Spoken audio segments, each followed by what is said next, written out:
الحمد لله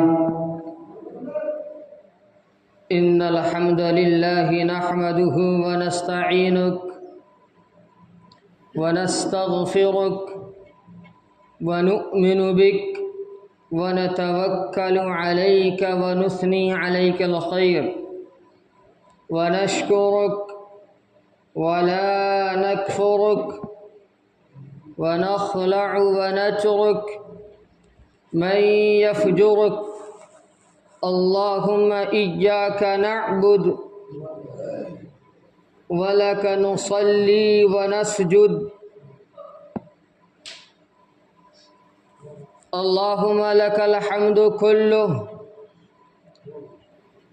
ولك الشكر كله ولك المن كله ولك الفضل كله وإليك يسعد الكلم الطيب كله علانيته وسره. وأهل أنت أن تعبد وأهل أنت أن تحمد إنك على كل شيء قدير. ونشهد أن لا إله إلا الله وحده لا شريك له. ونشهد أن سيدنا وحبيبنا ومولانا محمدا عبده ورسوله صلى الله عليه وعلى آله وصحبه أجمعين. أما بعد فأعوذ بالله من الشيطان الرجيم. بسم الله الرحمن الرحيم. إن الذين قالوا ربنا الله ثم استقاموا تتنزل عليهم الملائكة ألا تخافوا ولا تحزنوا وأبشروا بالجنة التي كنتم توعدون. نحن أولياؤكم في الحياة الدنيا وفي الآخرة ولكم فيها ما تشتهي أنفسكم ولكم فيها ما تدعون نزلا من غفور رحیم. صدق اللہ العظیم. قابل قدر معزز شخصیات، قابل تعظیم حضرات سامعین کرام، بزرگان دین اور عزیز بھائیوں اور دوستوں، سب سے پہلے میں اور آپ اللہ سبحانہ و تعالی کی بارگاہ میں اللہ حق سبحانہ و تعالی کا شکر ادا کرتے ہیں کہ اللہ سبحانہ و تعالی نے محض اپنی توفیق، اپنے فضل و کرم، لطف و عنایات سے ہم سب کو آج کے اس بے دینی کے دور میں، لا دینیت کے دور میں، مادیت پرستی کے دور میں اللہ نے محض اپنی توفیق سے اپنے مقدس بابرکت اور سعادت باسعادت گھر مسجد کے اندر جمع فرمایا ہے. یہ اللہ کا کرم اور اس کا فضل ہے. اس میں کوئی فلسفہ نہیں، کوئی ایسی بات نہیں کہ جو ہماری سمجھ سے پرے ہو. ہمارے ہی گھروں میں، ہماری ہی گلیوں میں کچھ ایسے بھائی مل جاتے ہیں کہ جن کو واقعتاً کوئی عذر نہیں ہے، کوئی بیماری نہیں ہے، کچھ نہیں ہے، لیکن وہ یہاں آ نہیں پاتے ہیں، نہیں آتے ہیں.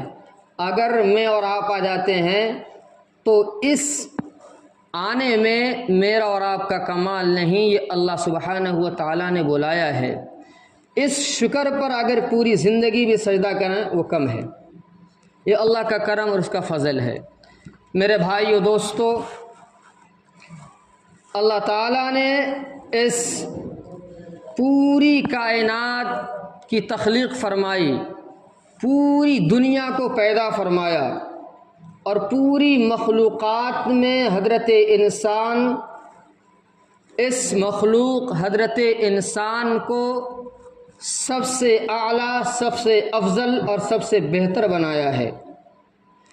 پھر ان اشرف المخلوقات، ان مخلوقات میں سے اشرف مخلوق حضرت انسان میں دو گروپس ہوئے، دو جماعت ہوئیں کہ فَمِنْهُمْ شَقِيٌّ وَمِنْهُمْ سَعِيدٌ۔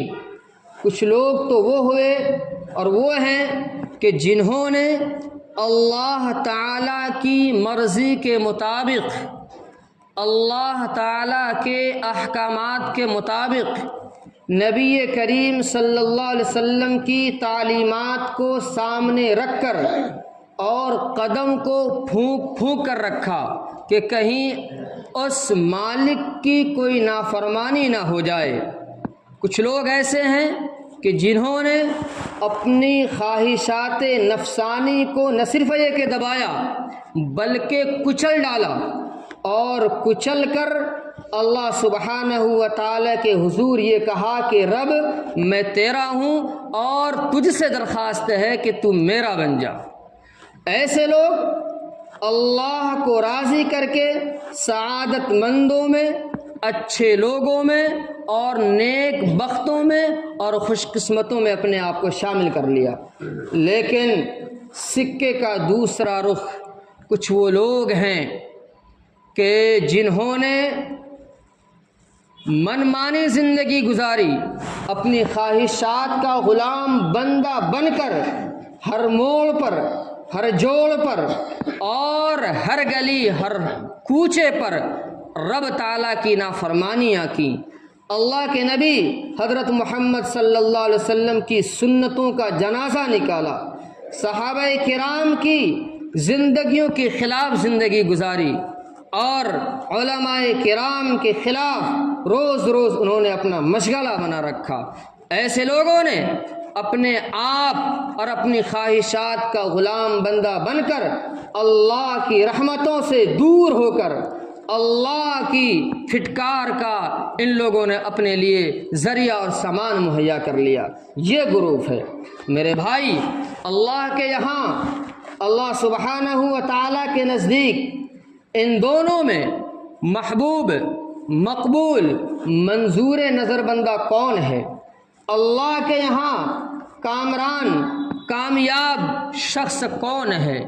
اللہ کے یہاں کامیاب اور کامران شخص وہ نہیں کہ جو جذبات کی رو میں آ کر، شوق میں آ کر، حالات جب تک سازگار تھے ان شوق اور جذبات میں آ کر اللہ کے دین متین، دین اسلام پر عمل کر لیا، جذبات میں آ کر، شوق میں آ کر، ابھی جماعت سے آئے، اچھا شوق ہے، اچھا جذبہ ہے، کر لیا، لیکن جو ہی شوق ختم ہو گیا، جو ہی جذبات ڈھیلے پڑ گئے، سرد پڑ گئے، دھیرے دھیرے دین سے دور ہونا شروع ہو گیا، یہ شخص کامیاب نہیں ہے۔ وہ شخص بھی کامیاب نہیں ہے کہ ایمان کی لہریں دوڑی تو اس لہر میں بہہ پڑے اور اپنے آپ کو فرشتہ صفت میں کھڑا کرنے کی کوشش کی۔ بے شک یہ قابل تحسین عمل ہے، لیکن یہ شخص بھی جن کے اندر دوام نہیں، یہ شخص بھی کامیاب نہیں۔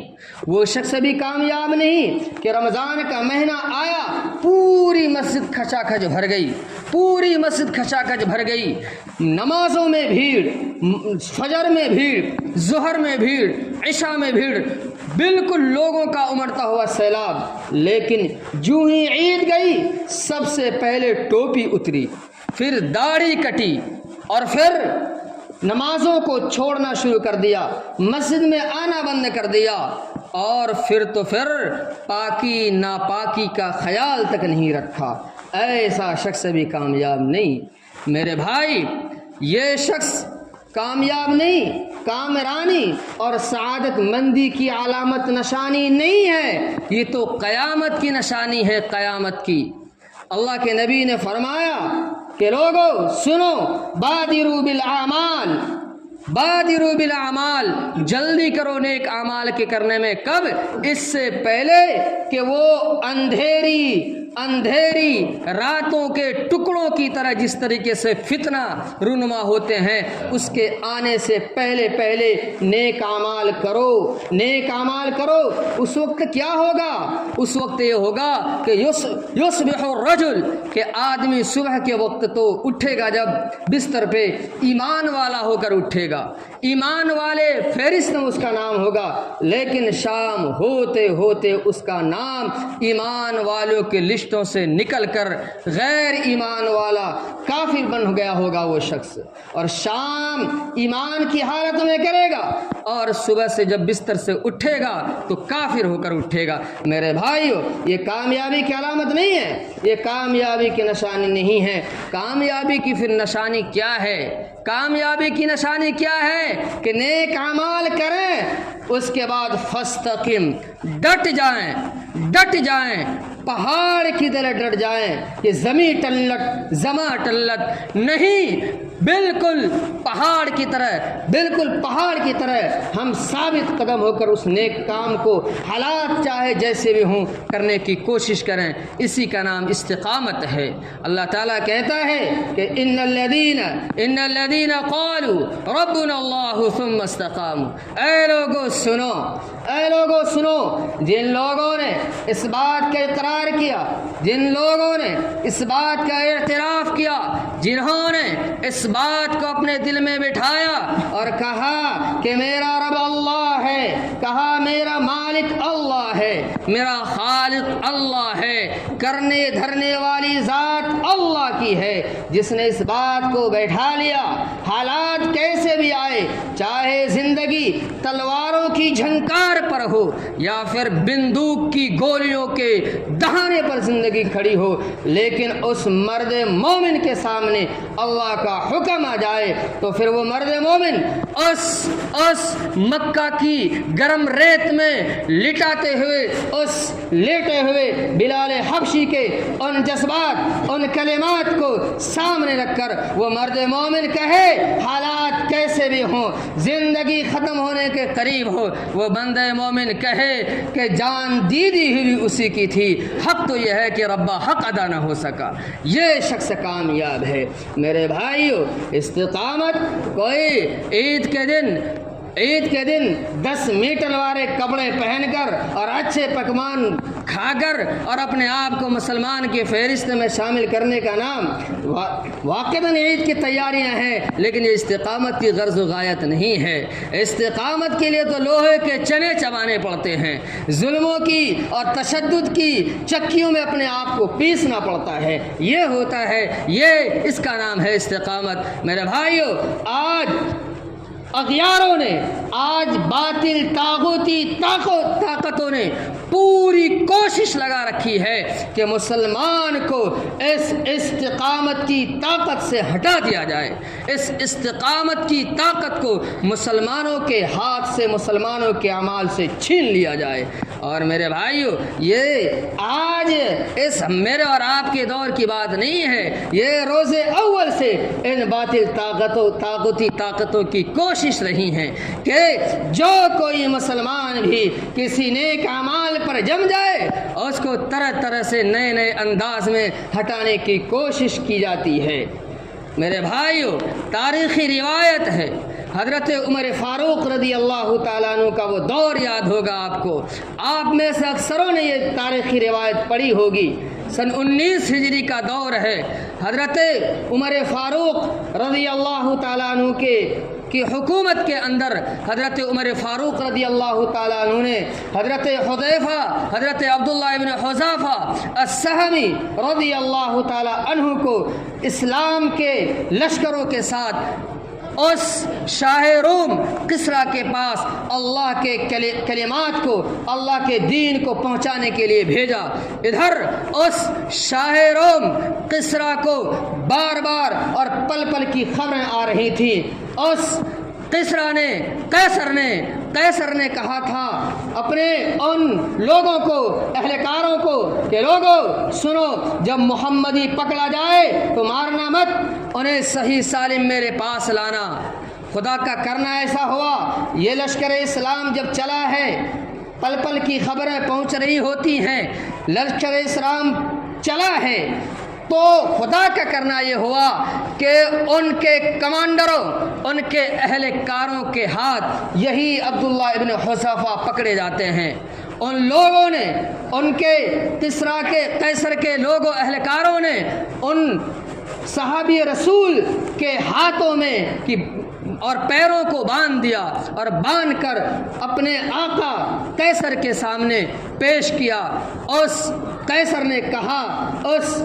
نے کہا اے نوجوان مسلمان بھائیو، یہ بات اس لیے کہی جاتی ہے کہ بہرحال موت آنی ہے، کوئی دو روگ نہیں ہے، ہمارے بھائی پتہ نہیں کہاں کہاں رہتے ہیں اور کیسے کیسے حالات سے جوجھتے ہیں، خدا کی قسم جان جائے گی، ایک بار جائے گی، لیکن ایمان چلا جائے گا اور جان بھی چلی جائے گی تو خدا کی قسم سوائے پچھتانے کے کچھ نہیں رہے گا۔ ایمان سے مت ہٹنا، ایمان والی طاقت کو کبھی مت چھوڑنا، اس لیے بتائی جا رہی ہے بات۔ میرے بھائیوں، اس بادشاہ نے، قیصر نے کہا اس عبداللہ ابن حذیفہ السہمی رضی اللہ تعالیٰ عنہ سے کہ اے نوجوان، تو بڑا بھولا بھالا ہے، تو بڑا پیارا ہے، میں تجھے چھوڑ دوں گا، لیکن ایک شرط ہے۔ حضرت عبداللہ ابن حذیفہ نے کہا بتاؤ وہ شرط ہے کیا؟ حضرت عبداللہ ابن حذیفہ سے وہ بادشاہ کہتا ہے شرط یہ ہے کہ تو اسلام کو چھوڑ دے، ایمان کو چھوڑ دے اور عیسائیت قبول کر لے، میں تجھے چھوڑ دوں گا۔ حضرت عبداللہ ابن حذیفہ کی آنکھوں میں آنسو جاری ہو گئے، انہوں نے کہا اے بادشاہ تو کہہ کیا رہا ہے، تو کہہ کیا رہا ہے؟ مجھے مر جانا پسند ہے، میں مر جاؤں گا، یہ مجھے محبوب ہے، لیکن یہ رائے کو میں پسند کر لوں ایسا ہو ہی نہیں سکتا۔ اس کے بعد اس بادشاہ نے لالچ دیا، اس بادشاہ نے کہا اے نوجوان تو تیری جوانی پہ ترس کھا، میں اپنی بادشاہت میں تجھے شریک کر لوں گا، تو اسلام کو چھوڑ دے، عیسائیت قبول کر لے۔ اس وقت مرد مومن، اس مجاہد عظیم جلیل القدر صحابی رضی اللہ تعالی عنہ نے کہا اے بادشاہ یہ بدگمانی ہے تمہاری، تم نے کسی اور کو پکڑا ہے، تم نے کسی اور کو پکڑا ہے، یاد رکھو جب تک جان میں جان ہے یہ عبداللہ ابن حذیفہ کبھی بھی اسلام سے نہیں مکر سکتا۔ اب اس کی دال نہ گلی، اس کی سوغات کام نہ آئی، لالچ کو ٹھکرا دیا، تو اس کے بعد اس ظالم بادشاہ نے غضبناک ہو کر، غصے میں آ کر عبداللہ ابن حذیفہ سے کہا کہ تمہیں سولیوں پر لٹکایا جائے گا، پھانسی دی جائے گی۔ حضرت عبداللہ ابن حذیفہ نے کہا جو تمہاری مرضی ہے کر لو، جو تمہاری مرضی ہے کر لو۔ حکم دیا گیا، پھانسی لٹکائی گئی، اور یہ حکم دیا گیا کہ لٹکا کر اس طریقے سے تیر چلاؤ کہ ہاتھوں کے پاس سے گزر کر ہاتھوں کو زخمی کرتے ہوئے پار ہو جائے۔ جب لٹکایا گیا، تیر چلایا گیا، پھر دوبارہ پوچھا، حضرت عبداللہ ابن حذیفہ نے کہا نو ابھی کہاں، کبھی نہیں ہو سکتا یہ تو، ابھی کیا کبھی نہیں ہو سکتا یہ تو۔ اس کے بعد اس بادشاہ نے کہا اتار دو کہ دالی نہیں گل رہی ہے، اتار دو۔ اتارے گئے حضرت عبداللہ ابن حذیفہ، تیل گرم کیا گیا کڑائی کے اندر، خوب تیز گرم کیا گیا، دو مسلمانوں کو لایا گیا۔ مسلمان بھائیوں آپ سنو غور سے، جو بھائی باہر رہتے ہیں گاڑیوں پہ نہ معلوم کیسے کیسے حالات سے دو چار رہتے ہیں، ان دو مسلمانوں کو لایا گیا اور حضرت عبداللہ ابن حذیفہ ادھر کھڑے ہیں۔ حضرت عبداللہ ابن حذیفہ کو شکار کرنا مقصود تھا، دو مسلمانوں کو لایا گیا، تیل گرم ہو رہا ہے، کھول رہا ہے، کہا مان جا عبداللہ ابن حذیفہ، اس میں ڈالا جائے گا۔ حضرت عبداللہ ابن حذیفہ نے کہا میں تیار ہوں۔ اس کے بعد ان دو مسلمانوں کو باری باری اس کے اندر ڈالا گیا۔ خدا کی قسم چشمے زدن میں اللہ اکبر کیا منظر رہا ہوگا، قیمہ ہو گیا وہ مسلمان، پرخشے اڑ گئے، ہڈیاں الگ ہو گئی، گوشت الگ ہو گئے۔ اللہ اکبر۔ حضرت عبداللہ ابن حذیفہ سے کہا کہ تیری دال کبھی نہیں گل سکتی، تیری دال کبھی نہیں گل سکتی، میں عبداللہ ابن حذیفہ مر جاؤں گا، مٹی ہو جاؤں گا، لیکن تیرے شکنجے میں آنے والا نہیں ہوں۔ حضرت عبداللہ ابن حذیفہ کے بارے میں حکم دیا جاتا ہے اس کو بھی ڈالو۔ حضرت عبداللہ ابن حذیفہ کی آنکھوں سے آنسو جاری ہو گئے۔ بادشاہ دور سے دیکھ رہا تھا، کہا میری دال تو گل گئی ہے، کہا جلدی لاؤ جلدی لاؤ، کہا اب تو بتا دو، اب تو بتا دو، کہا نو ابھی بھی نہیں ہے، کبھی نہیں ہو سکتا۔ حضرت اس بادشاہ نے کہا غضبناک ہو کر کہ یار تو کیسا آدمی ہے، جب تجھے مرنا ہی ہے تو روتا کیوں ہے؟ حضرت عبداللہ ابن حذیفہ کا جواب سنو، خدا کی قسم ایمان تازہ ہوگا۔ حضرت عبداللہ ابن حذیفہ کا جواب سنو۔ حضرت عبداللہ ابن حذیفہ نے کہا اے بادشاہ، مجھے پتہ ہے کہ تو بادشاہ ہے، مجھے یہ بھی پتہ ہے کہ ایک لفظ ادھر سے ادھر کہہ دوں میری جان بچ جائے گی، مجھے یہ بھی پتہ ہے تو مالک نہیں ہے، تو اللہ نہیں ہے، تو خالق نہیں ہے، تو مشکل کشا نہیں ہے، تو کچھ نہیں ہے، تو منی کا ایک قطرہ ہے، تو میری طرح کے انسان ہے۔ سن بادشاہ، میرے رونے کی وجہ یہ ہے، میرے رونے کی وجہ یہ ہے کہ اللہ نے مجھے ایک جان دی ہے، میں ایک جان دے رہا ہوں، کاش کہ میرا اللہ مجھے ہزارہ جان دیتا اور ان ہزارہ جانوں کو باری باری کر کے اللہ کی راہ میں قربان کر دیتا۔ اس بادشاہ نے جب یہ جواب سنا اس صحابی رسول کا، حیرت زدہ رہ گیا، اپنے دانتوں کے اندر انگلیاں چبانے لگا۔ اس نے کہا کہ چل تجھے پھانسی نہیں دی جائے گی، تمہیں کچھ نہیں کیا جائے گا، تمہیں چھوڑ دیا جائے گا، ایک بات کر لے، ایک آپشن کو مان لے، میں تمہیں چھوڑ دوں گا۔ کہا کیا؟ اس نے کہا تو میرے سر کو، بادشاہ نے کہا تو میرے سر کو چوم لے، میں تجھے چھوڑ دوں گا۔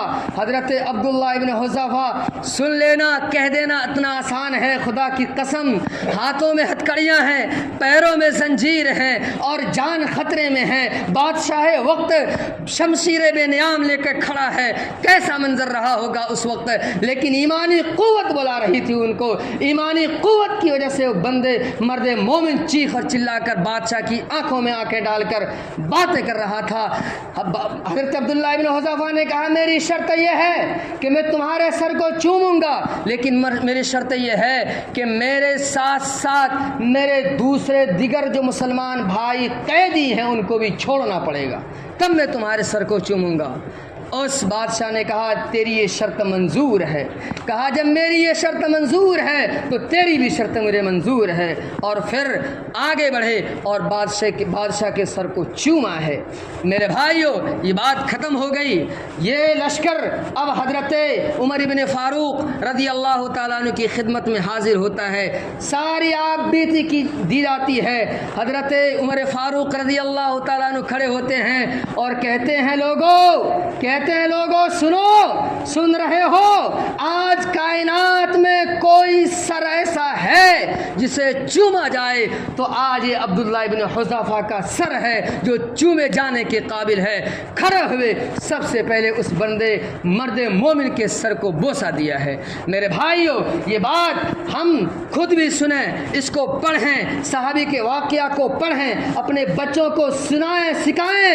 موت آئے گی، 100% اپنے وقت پر آئے گی، موت بے وقت نہیں آ سکتی ہے۔ ہم خود بھی اس یقین کو بیٹھائیں، جائیں تو کم از کم اللہ سے کہہ تو جائیں کہ رب میری موت گھر میں سوئے نہیں ہوئی ہے، میری موت میرے بچوں کے پالن پوشن کے رزق حلال کی کمائی میں جاتے ہوئے، رزق حلال کا کمائی یہ بھی فرائض میں سے چوتھے پانچویں اور اس کے بعد جو فرائض ہیں ان میں سے ایک اہم فریضہ ہے، یہ بھی فرض ہے میرے اللہ، یہ بھی جو میری جان جا رہی ہے یہ تیری مخلوق میرے بچوں کے پوشن پالن کے لیے جا رہی ہے، اللہ اس کو قبول کر لے، ان یغیاروں نے مجھے مارا ہے، میں نے مار کھا لی، میں نے پٹائیاں کھا لی، لیکن تیرے دین سے، تیرے پر ایمان لانے سے میں پیچھے نہیں ہٹا ہوں۔ میرے بھائیو دوستو، یہ ہے استقامت۔ اب استقامت کریں گے تو ملے گا کیا؟ استقامت کریں گے تو استقامت پر عمل کریں گے تو ملے گا کیا؟ اللہ کہتا ہے تتنزل علیہم الملائکہ، فرشتے اتریں گے، اللہ تخافوا ولا تحزنوا، کہیں گے کیوں ڈر رہے ہو، کیوں گھبرا رہے ہو؟ مت گھبراؤ، مت ڈرو، نو ٹینشن، ٹینشن فری رکھو، کہ تمہارا کوئی کچھ نہیں بگاڑ سکتا۔ اللہ تخافوا ولا تحزنوا وابشروا بالجنۃ التي كنتم توعدون، جاؤ جاؤ جاؤ، اس جنت کی خوشخبری لے لو، اس جنت کی خوشخبری لے لو جس کے بارے میں تمہیں اماموں نے بتایا، مولویوں نے بتایا، علماء کرام نے بتایا، قرآن نے بتایا، جس جنت کا تم سے وعدہ کیا گیا ہے، جاؤ جاؤ جنت لے لو۔ اور اللہ کہے گا نحن اولیاؤکم، نحن اولیاؤکم، اللہ کہے گا میں تمہارا دوست ہوں، میں تمہارا دوست ہوں، پھر دنیا میں اور آخرت میں تمہیں جو کچھ لینا ہے، تمہیں جو کچھ لینا ہے تم لے لو، تمہاری پسند کی تمہیں چیز ملے گی۔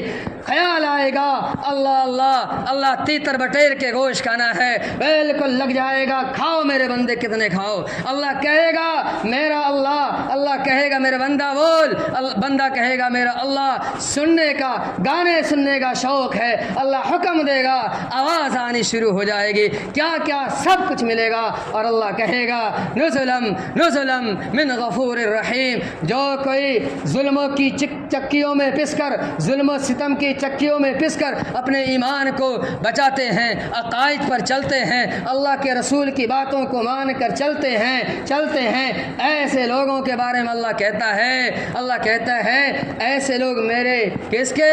غفور، اللہ غفور، رحیم، رحمان، رحم کرنے والا۔ امام صاحب نے کئی بار بتائے غفور کی تفسیر، رحیم کی تفسیر، تو غفور رحیم ایسے اللہ جو غفور بھی ہے، جو رحیم بھی ہے، جو رحمان بھی ہے، جو 70 ماؤں سے زیادہ رحم کرنے والا ہے، وہ اللہ کہتا ہے یہ بندہ میرا مہمان ہے، یہ بندہ میرا مہمان ہے۔ اللہ اپنے ہاتھ سے وسقاہم، اللہ کہتا ہے میں ایسے بندے کو اپنے ہاتھ سے جام پلاؤں گا، اپنے ہاتھ سے جام پلاؤں گا۔ میں آپ کے گھر پہ گیا،